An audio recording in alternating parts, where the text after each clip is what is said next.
enseñanza del joven rico, porque esta semana en su camino a Jerusalén, Jesús nos está enseñando sobre quiénes entrarán en el reino, cómo se recibirá esa vida eterna, y lo explica a través de estas dos enseñanzas.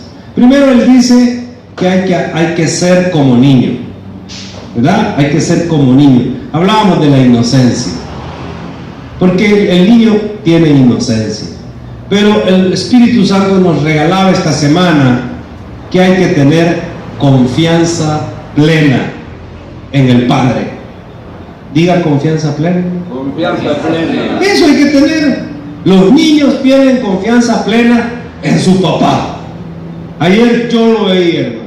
Steven, un niño así, chiquito, le decía el papá en la poza: lánzate. La poza, hermano, las pozas en mi tiempo llegaban así. Hoy las pozas aquí me dijeron vamos a una poza. Estuvimos sacando arena para que hiciera un poquito más grande. Pero el niño, hermano, para el niño ese pequeñito, esa poza sí era una piscina olímpica. Cuando el padre le decía: a la cuenta de 3, 1, 2, 3, lánzate. Se lanzaba, cerraba los ojos. Porque ¿qué, hermano? Sabía que ahí estaba su papá. Tenía el niño que una confianza plena en su padre. Y por eso, hermano, esa es la enseñanza de cómo, siendo niño, vamos a entrar al reino del Señor. Y de ahí el joven rico, uno que cumplía. A mí me extraña, hermano, cuando el Señor le pregunta los mandamientos, le dice: no adulterarás, no matarás, no hurtarás, no dirás falso testimonio, y honra a tu padre y a tu madre. Le dice los 5 mandamientos finales. Si usted se fija, Jesús, hermano, en el verso 20 de ese capítulo, le pregunta los 5 mandamientos finales. Y él le dice: todo eso lo cumplo desde mi juventud. Pero no le preguntó los primeros 5 mandamientos. Los últimos mandamientos son hacia mi semejante, y los primeros mandamientos van ¿para qué? Para Dios. Es decir, este hombre podía estar en paz y en comunión con sus semejantes, pero no era capaz de atender la voz de Dios. A veces hay gente que es bien buena con todo el mundo alrededor de ellos, pero no hacen caso a la voz de Dios, hermano. Y las riquezas de este hombre eran su peor impedimento, eran su peor problema, porque era muy rico, y Jesús lo sabía. Por eso le dijo que era difícil a ciertos ricos entrar al reino de los cielos, porque todos los demás se asustan. Los apóstoles dicen: ¿y quién entonces va a entrar? Cuando Jesús dice: ¿cuán difícil será a los ricos entrar al reino de los cielos? Y entonces dice Pedro: ¿quién va a entrar? Nosotros lo hemos dejado todo y te hemos seguido. Usted sabe, Pedro siempre es de salido. El Señor está hablando de aquellos ricos que aman las riquezas y que no son capaces de despojarse de ellas por causa de la obra del Señor, sino que están más enfocados en las riquezas. Así, hermano, llegamos al verso 31. ¿Cómo después de tantas enseñanzas? Venimos desde el capítulo 14, parábolas, enseñanzas, hermano. Le ha agarrado a los fariseos y los ha hecho pedazos el Señor en cuanto a su vanidad, en cuanto a su avaricia y un montón de cosas, su falsedad en cuanto a la ley. Hipócrita les ha dicho. Y el Señor está listo, hermano, va camino a Jerusalén. Recuerde que este es el último viaje de Jesús a Jerusalén. Y antes de entrar a Jerusalén, él por lo visto va por el rumbo oriental, va a pasar por Jericó. De Jericó, pasando el Jordán, Jericó, sube a Jerusalén. Y esto es importante que lo tenga en su mente. Pero en ese caminar a Jerusalén, con los 12, verso 31, leemos ahí, capítulo 18, verso 31, y así, hermano, nos ponemos en pie. Vamos a leer del 31 al 34 de Lucas, capítulo 18. Dice así la palabra del Señor: tomando Jesús a los 12, les dijo: he aquí subimos a Jerusalén, y se cumplirán todas las cosas escritas por los profetas acerca del Hijo del Hombre. Pues será entregado a los gentiles, y será escarnecido, y afrentado, y escupido. Y después que le hayan azotado, le matarán, mas al tercer día resucitará. Pero ellos nada comprendieron de estas cosas, y esta palabra les era encubierta, y no entendían lo que se les decía. Hasta ahí leemos. Gracias, Señor, en esta hora por las familias hoy aquí representadas. Señor, traemos nuestras cargas, nuestras peticiones a sus pies. Venimos, Señor, al mejor lugar en el que podemos estar este domingo. Señor, entendemos de nuestra debilidad, nuestra pobreza a veces en nuestra mente, en nuestro espíritu. Señor, fortalezcanos. Nos ha dado la medida de fe necesaria. Señor, que esos dones, que esos regalos que ha dado espiritualmente a nuestras vidas fluyan, podamos usarlos para el beneficio nuestro y de la obra. En el nombre bendito de Jesús oramos. Amén. Pueden sentarse, hermano. Yo digo, bueno, si no le van a entender, ¿por qué les está diciendo otra vez que él va a morir? Y ahí, hermano, hay algunos que no es que no entiendan porque no les cabe en la cabeza, porque son topados, sino que, hermano, ellos sencillamente no pueden entender lo que el Señor les está diciendo, porque para la mayoría de ellos Él es el Mesías, y el Mesías tiene que salir vencedor, y que el Señor diga que al Hijo del Hombre, refiriéndose a Él mismo, lo van a escupir, por ejemplo. Hermanos, si esa es la peor ofensa que le pueden hacer a alguien, ¿cómo se la van a hacer al Mesías? Ellos, como creen, no pueden entender que otros no lo entiendan de esa manera, o que Jesús vaya a morir. Pero dentro de ese grupo, esta semana previa a la entrada a Jerusalén, hay uno que ya le está creyendo, que ya está entendiendo: ah, pues va a morir. Entonces no va a derrocar a Herodes. Entonces no va a echar a Poncio Pilatos y a todos los romanos de Jerusalén. Ah, y entonces quizás me equivoqué en seguir a este. Uy, quizás tomé la elección equivocada. Hubiera seguido al Pedro el Galileo, ¿verdad? O al otro, al que le decían el egipcio. Porque, hermanos, que se levantaban gran cantidad de personas que decían: yo soy el libertador, aquí viene el Mesías, yo soy el escogido de Dios. Se levantaban un montón en esa época. Cuando usted lee al historiador Flavio Josefo en Guerras de los Judíos y en otras historias alrededor del primer siglo, se da cuenta que había un montón de gente que pretendían ser el Mesías. Y todos ellos había una característica que Gamaliel, hermano, el profesor de Biblia de Pablo, del apóstol Pablo, el gran Gamaliel, como el principal rabino de los fariseos de fariseos. Este no era asesor de los asesores de los asesores. Este Gamaliel sí era inteligente, hermano. Él era el maestro de los maestros y de los alumnitos. Ese es el gran maestro de Jerusalén. Él dijo: bueno, se levantó fulano, se levantó mengano, y aquí han habido un montón de mesías, pero cada vez que uno de ellos muere, cada vez que uno de ellos se le quita la vida, el movimiento revolucionario del tal revoltoso ese termina. Hasta ahí llega. ¿Para qué nosotros vamos a oponernos a esta gente que anda hablando del tal Jesús? Si esto es de Dios, no nos podremos oponer. Y si no es de Dios, este movimiento rapidito se va a diluir. Es la sabiduría de Gamaliel, hermano. Entonces, yo me imagino que dentro de los 12 que están acá, que el Señor les dice: vamos a subir a Jerusalén, es decir, están a punto de llegar a Jericó, pasando el Jordán, o rodeando ahí por Samaria, no sé,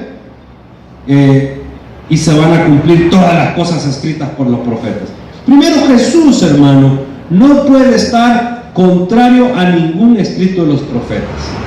ya los profetas habían dicho que al siervo de Dios lo iban a maltratar. Ya, hermano, en la profecía estaba, Isaías había hablado sobre todo ese dolor que él iba a sufrir, cómo le iban a rechazar. Y otros profetas habían hablado que aunque él era el dueño de la hacienda, ¿verdad? El dueño de la hacienda, de la finca, había mandado a su hijo, ellos iban a ser malos, iban a maltratarlo. Y esa es una enseñanza que Jesús también da, pero está en los profetas. Hay muchos salmos que son proféticos, y algunas de esas escritos nos hablan de que con los malhechores iba a ser su muerte, de que iba a ser, hermano, tener la peor muerte que puede tener una persona, que es la muerte de cruz, que le iban que el Señor iba a entrar en un pollino, y eso está también en el profeta, y todo eso está escrito, hermano, incluso su resurrección. Y el Señor está diciendo, sí, va a morir el Hijo del Hombre, va a morir Él, pero al tercer día resucitará. Mas ellos decían, es como cuando usted entiende pero no quiere entender. ¿Alguna vez le ha pasado eso? No, sí, yo entiendo, pero no quiero entender, es que no lo puedo creer. No, de verdad, sí, ya te van a meter otro impuesto. No puede ser, es que otro impuesto no puede ser que me lo metan, si ya ni puedo con los que tengo. No puedo creer que sean tan malos. Sí, te lo van a meter, hermano. Y de uno y otro. Y hay gente que no quiere creer, hermano. Gente que dice, cuando ven que en otros países hay unas grandes situaciones difíciles, que de verdad les están dando una bolsita de comida, hermano. No, es mentira, eso debe ser algún volado que inventaron. Hasta que tengo con la bolsita de comida. Allá usted, hermano, yo no. Yo allá que tengo un palo de mangos listo, porque mangos les dan, eso les han dicho que coman, que el mango es bien saludable, que coman mango, ¿verdad? Pero pasada la época del mango, ¿qué, verdad, hermano? Y no vamos a tener nada. Hay gente que viendo la cosa, pero siendo tan claro, a veces uno dice, ¿cómo es que no entiende? ¿Sí o no, hermano? Pues es el caso de los apóstoles. Ellos decían, ¿cómo va a ser? ¿Caminó o no caminó en el agua, hermano? ¿No le vieron caminar sobre las aguas y resucitar al hijo de la viuda? ¿Ah? Y un paralítico, hermano, de años, y la mujer del flujo de sangre, y la hija de Jairo, y los ciegos, y el endemoniado gadareno, hermano, que nadie lo podía detener, y que fue y solo hasta se le humilló el endemoniado gadareno, y le digo, no, por favor, no me haga daño. No, hermanos, si ellos sabían, cuando dijo a la tempestad, calma. No habían sido testigos, hermano, los 12 apóstoles de todas esas maravillas que Jesús había hecho. Díganme sí o no, hermano, para ver si están despiertos. Sí. Es que voy a cerrar los ojos para ver si están ahí. Hermano, ¿habían sido testigos de todas esas maravillas? Sí. Sí, hermano. Y yo viendo todo eso, ¿cómo voy a creerlo? Si es que, hermano, que es como un superhéroe indestructible, si el Señor, si Él ha dicho que si tuviéramos fe como un grano de mostaza, le puedo decir a un sicómoro, desarraícate de la tierra, vuela por el cielo, plántate en el mar. Si tuviéramos fe como un grano, la fe de mi Señor es más grande que esa, hermano. El Señor le puede decir quizás a las montañas, derrítanse, y las montañas se van a derretir. Ellos estaban creyendo, hermano, en el gran poder de Jesús, ¿o no? Yo igual hubiera creído, hermano. Uy, le vi caminar en el agua, le vi al paralítico, a los ciegos, a los 10 leprosos. Ni siquiera nos tocó, hermano. A los 10 leprosos les dijo, vaya, está bueno, quieren ser limpios, dense la vuelta, yo tengo que entrar a esta aldea aquí en Samaria, ustedes regrésense a Jerusalén, muéstrense al sacerdote para que los declare limpios, ya, caminen para Jerusalén ya, y se van. Y mientras iban caminando los 10 leprosos, ¿se acuerdan los 10 leprosos, hermano? Que en la lepra se te cae la nariz, imagínate, como 2 libras se me hubieran caído a mí, se les caen las orejas, andan con cutuquitos, los leprosos, cutuquitos, todos manchados, con úlceras, porque los dedos Y de repente los 10 leprosos, ¡hey! Y salieron corriendo donde los sacerdotes, y solo uno regresó donde el Señor Jesús, porque era samaritano. De todas maneras no le iba a hacer caso al sacerdote de Jerusalén, no le iba a dejar, ni lo iban a dejar entrar al templo. Y los demás, todos fueron limpiados, todos. Los discípulos oyendo, hermano, si la lepra era una enfermedad horrible. Todas esas maravillas, ¿cómo yo voy a creer? El Señor está diciendo que lo van a escupir, que lo van a escarnecer, que lo van a entregar a los gentiles. ¿Quién lo va a entregar a los gentiles, hermano? Si Él le dio de comer a 5,000 en aquel llano, a 4,000 después, ¿cómo quién se va a atrever a entregarlo a los gentiles, al Señor? Lo van a azotar, lo van a matar. El Señor ha de estar hablando en sentido figurado. El Señor ha de estar hablando alguna enseñanza que no entendemos nosotros. No querían entender, hermanos, la verdad. Estaban velados ese entendimiento en este momento. Pero yo me imagino que ya uno de ellos, recuerde, ¿verdad? Uno de ellos ya estaba como... Es que es una semana y media, digamos, antes de la muerte de Cristo que estamos hablando acá. 2 semanas antes, digamos, de la muerte del Señor que está hablando este texto, hermano. Dice, pero ellos, verso 34, dice, nada comprendían estas cosas. Hermano, ¿el Señor estará probando la fe de ellos? ¿Es necesario que yo muera? Sí, no sé cómo va a ser. Y de todas maneras, si usted muere, y me imagino que va a resucitar y va a imponer el reino de una sola vez, poderoso. Pero el Señor está diciendo, ¿verdad? Está diciéndoles la verdad, hermano. Y la verdad esta es que Él tenía que morir en la cruz. Si ellos conocían los profetas, sabían que Él tenía que llegar a la cruz. Pero les está diciendo que al tercer día resucitará. Y eso, hermano, es una cuestión de fe. ¿Por qué? Porque ¿quién va a morir en una cruz de esa manera tan cruel? Y luego 3 días en la sepultura y va a resucitar. Bueno, si ellos, hermanos, nos trasladamos al Evangelio de Juan, y aquí estamos, no en el Evangelio de Lucas, sino en el Evangelio de Juan, yo sí creería todo eso, sí, no hay problema. ¿Por qué? Porque a Lázaro, en el Evangelio de Juan, hermano, ya habían pasado más de 4 días que Lázaro estaba en el sepulcro cuando Cristo llegó a levantarlo. ¿O no? ¿Qué pasa con un muerto de 4 días? Hermano, está podrido por dentro, totalmente deshecho por dentro, apesta. Y los judíos le decían, no, si hiede. Esa es la palabra que ocupan en Juan, hermano. Ya hiede. Mira, está llorando, quizás porque no pudo venir a tiempo. Y Jesús dijo, Lázaro, a ti te digo, ¿qué? Levántate, ven fuera. Y las hermanas vieron a Lázaro, todos los llorones que habían llegado a Jerusalén. Es que Betania está a 2 kilómetros de Jerusalén, 3 kilómetros de Jerusalén.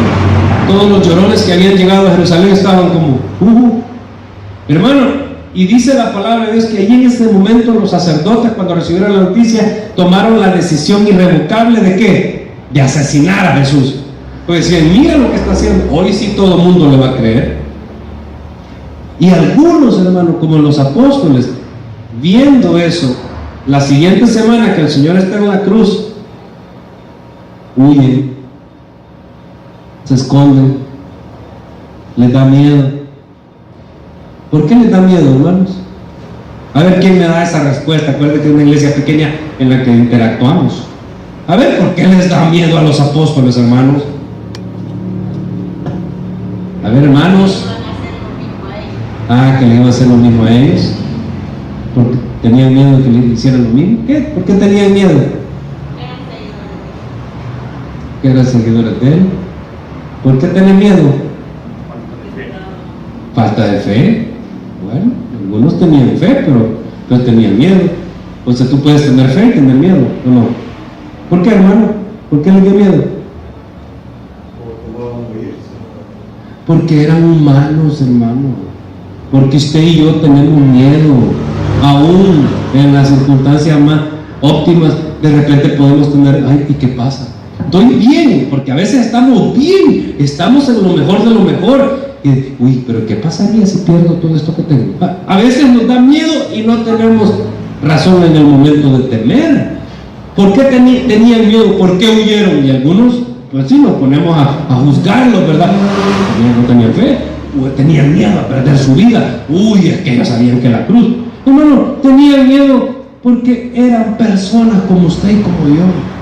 Y aun cuando ellos estuvieron dispuestos a dar su vida por Cristo, ya en la era de la iglesia como mártires, seguían teniendo miedo, pero tenían una confianza plena en el Padre, que aún la muerte no los iba a, ¿qué, hermano?, a vencer. En Romanos el Señor dice, en Cristo somos más que vencedores.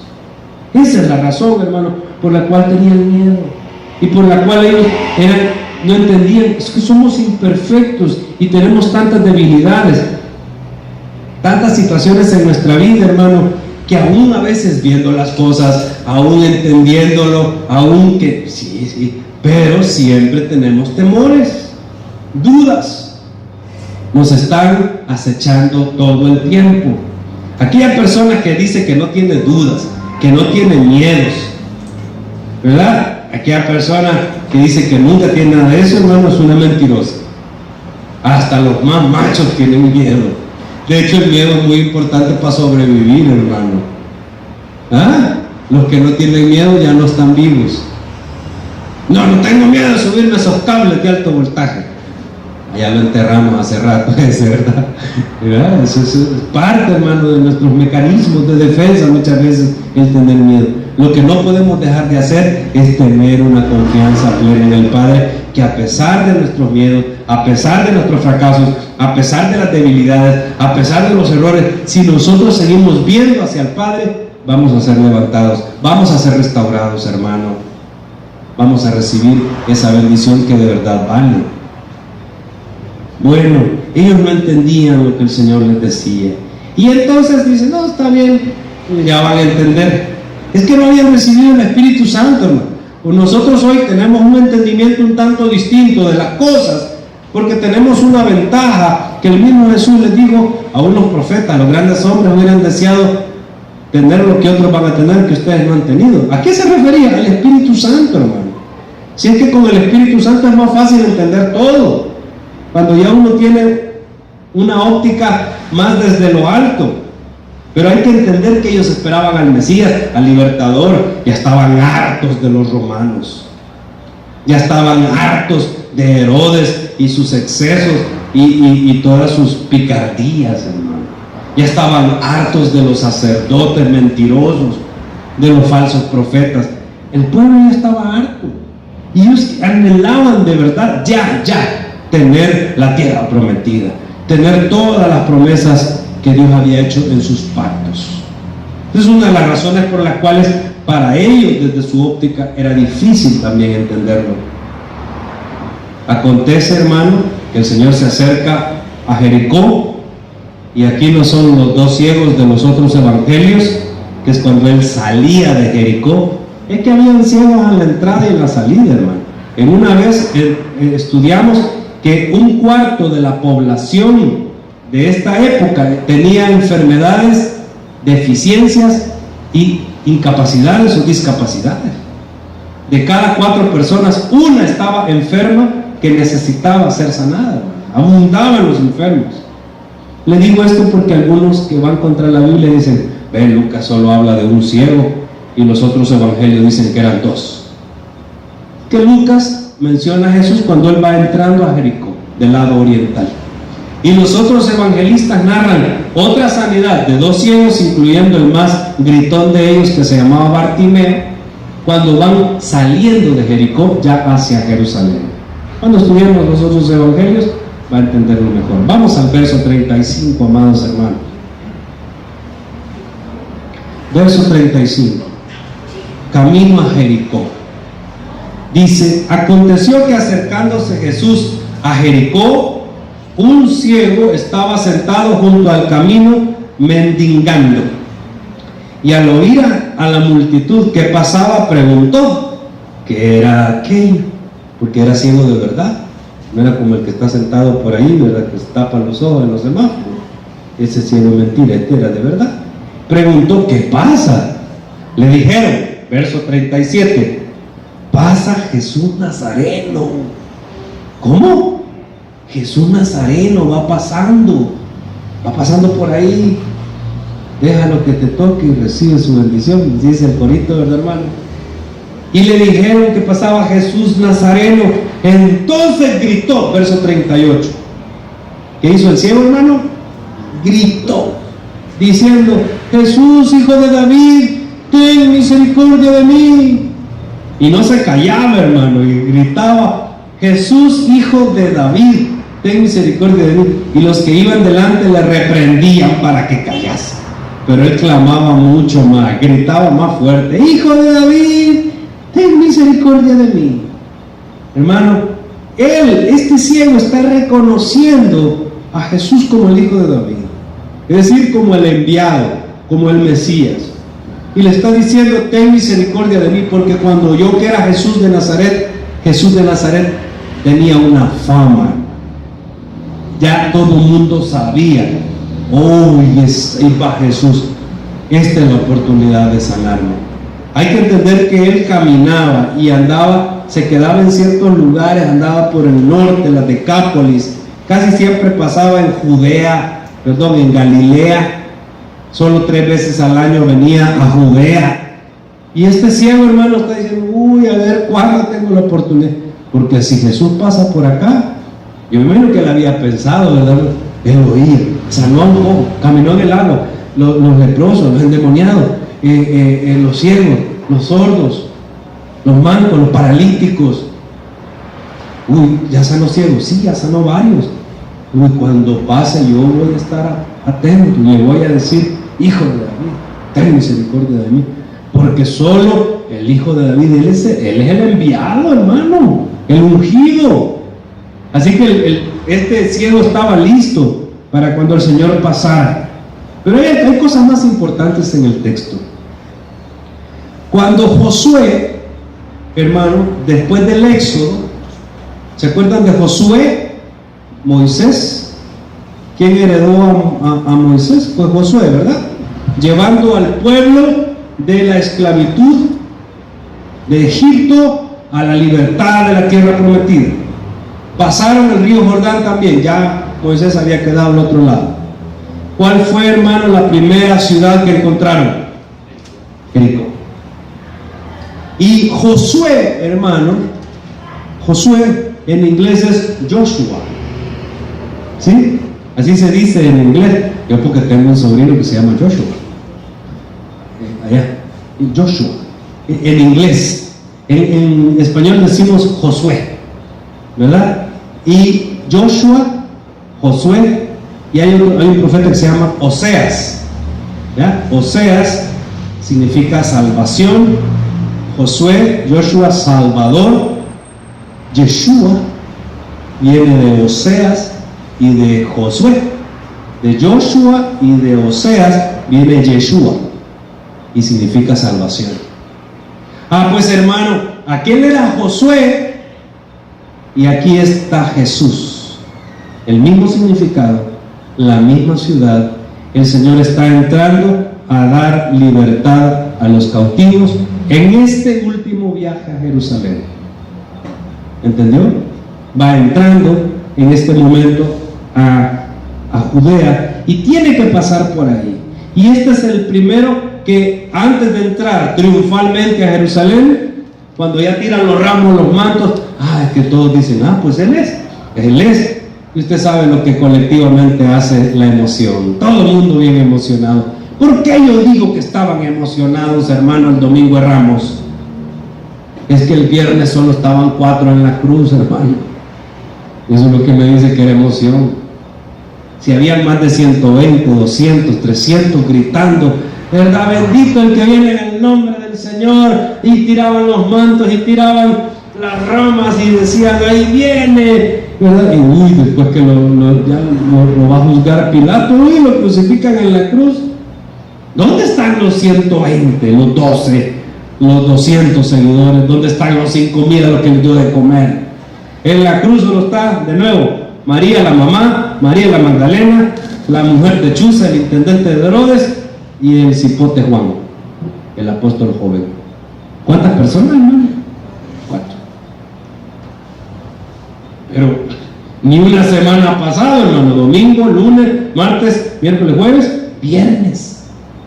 Y ya el viernes todo el mundo está por allá. Ya dijimos por qué, ¿verdad, hermano?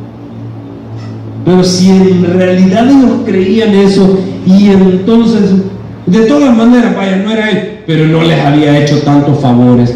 Ya ese no era el Mesías, vaya, quizás nos equivocamos, porque la duda siempre es válida.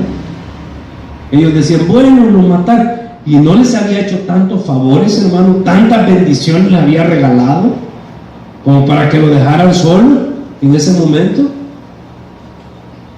Ahí estaban las personas que de verdad no les importaba ya nada, hermano. El jovencito, usted sabe que los jovencitos son aventados. Juan, la mamá tenía que estar ahí. Creemos que el papá ya había muerto. Magdalena, la que le había hecho tantas bendiciones, y la mujer de Chuza, un intendente de Herodes, una mujer importante, una mujer, hermano, que tenía mucho que perder, una mujer que era esposa de un funcionario. Porque no es lo que soy o lo que creo, sino, hermano, al final es verdaderamente si me importa 100% estar a los pies del Señor o no. Por eso digo que estaban emocionados, pero este es el primero que le dice, hijo de David, en la entrada a Jerusalén, ten misericordia de él. Y de nuevo, los guardaespaldas, ¿verdad, hermano? Los apóstoles, los que se creen más importantes que el verdaderamente importante. Cállese, cállese, ciego, cállese, no grite. Aquí va el Señor. Yo he visto cuando algunos se creen a saber qué, que van así, no se le acerque, o guardaespaldas, no se le cuidado. No, a los niños, no, para los niños. Y al Señor le ha dicho, dejen que los niños vengan a mí. Pues sí dijo los niños, pero no los ciegos. Vaya, ciego, cállese. Y el ciego gritaba con más fuerza, hermano. ¿Por qué? ¿Por qué gritaba con más fuerza el ciego? ¿Qué pasa si Jesús no le oye? ¿Qué pasa si Jesús pasa de largo y no se da cuenta que ahí está un ciego gritándole? Muere ciego, hermano. Ya, nunca más. El Señor va a la cruz, el Señor va al Calvario. Ya no. Tal vez iba a recibir una sanidad apostólica después, pero para el ciego, hermano, esa es la única oportunidad para recibir la vista, y está clamando, está gritando. Nosotros, hermano, y está siendo insistente, persistente, a pesar que lo están callando. Nosotros a veces a la primera, vaya, pues ya me callo. No, hermano, cuando se trata de clamar, de pedirle a Dios, usted sea insistente, sea persistente, no cese de orar, no cese de clamar. Porque una cosa, hermano, el Señor oye, pero hay que clamar. Eso lo estábamos estudiando, ¿no? Estábamos estudiando antes estas semanas. Así que aquel ciego está gritando, y entonces Jesús, verso 40, entonces deteniéndose, alcanzó a oír. Yo creo que más oyó a los que andaban con él, que callaban al ciego. ¿Qué están haciendo otra vez esto? Callando al ciego. Está diciendo la verdad, hijo de David. Ustedes no me han dicho hijo de David, el de Nazaret, el nazareno, el hijo de José, el carpintero, todos, el hijo de María. No, hermano, este hombre está diciendo la verdad. El hijo de David es el vástago, lo que ha hablado Isaías en su profecía. Este es el Mesías, el enviado, el ungido. Mándenlo por él, tráiganlo. Y lo trajeron a su presencia. Cuando llegó, le preguntó, diciendo, ¿qué quieres que te haga? Mire, hermano, va el ciego, el Señor le dice, ¿qué quieres que te haga? Pues sí, él le dijo, Señor, que reciba la vista. Porque es necesario hacer la expresión de fe. Yo quiero recibir la vista. Es obvio lo que este hombre necesita. A veces nosotros decimos, ay, si los pastores han dicho, ya Dios sabe lo que tenemos necesidad, yo me voy a quedar callado nada más porque el Señor ya sabe, que Él adivine qué es lo que yo quiero. No, hermano, Aquí nos está dando una enseñanza el Señor. Sí, es obvio que Él sabe lo que tú necesitas. Es obvio que Jesús ve que el hombre es ciego. Pero es necesario que se active la fe. Y para activar la fe hay que declarar lo que usted quiere, hermano. Así que hable lo que usted quiere. Ore lo que usted quiere. Exprese al Señor lo que usted quiere. Amén. No me confundan con declárenlo y recíbanlo, ¿verdad? Porque declárenlo y recíbanlo, quién sabe, hermano, porque aquí hay fe, ahí hay paciencia y ahí hay obediencia implícita. Y si no están esas tres cosas, olvídese. Yo conozco un montón de gente que está declara y siguen ahí declarando. Hay que tener, hermanos, fe y hay que activarla diciendo lo que yo necesito. Señor, yo quiero ser y recibir la vista, quiero. Jesús le dijo, recíbela. Tus palabras, tu expresión, tu confianza, tu declaratoria te ha salvado y te ha sanado. Porque, hermano, cuando uno viene ante el Señor recibe completo todo, no solo la vista, sino también recibió, dice, la salvación. ¿Por qué además? Porque siendo ciego estaba condenado en la cultura farisaica, en la cultura judía de la época. Siendo ciego estaba discriminado. Los ciegos podían llegar al pórtico, un ciego, pero no podía un varón ciego entrar al templo, hermano. ¿Usted sabe lo que significa eso para un judío? No poder entrar al templo por tener un defecto, porque esa era la ley. Entonces aquí el Señor le está dando bendición completa. Y luego vio, mire, el ciego vio y le seguía, glorificando a Dios. Todo el pueblo cuando vio aquello dio alabanzas a Dios. Este ciego, hermano, fue de los que con él entraron a Jerusalén. Este ciego fue el que vio las maravillas que el Señor hizo en la entrada a Jerusalén, y cuando él dio esta enseñanza y aquella enseñanza que van a ser parte de otros sermones en el futuro. Hermano, tu fe te ha salvado, está diciendo el Señor acá. Nuestra fe nos ha salvado. Bueno, la fe que nosotros tenemos verdaderamente en que Jesús es el Salvador, el Hijo de Dios. Y el Señor ha querido en su misericordia y en su bondad salvarnos también. Tenemos que tener una fe necesaria, hermano, para exclamar lo que queremos, y tenemos que entender que a pesar de los miedos, las debilidades, los temores que podamos tener, el Señor siempre estará ahí con nosotros. El Señor añada bendición a su palabra. Vamos a orar. Gracias, bendito Dios.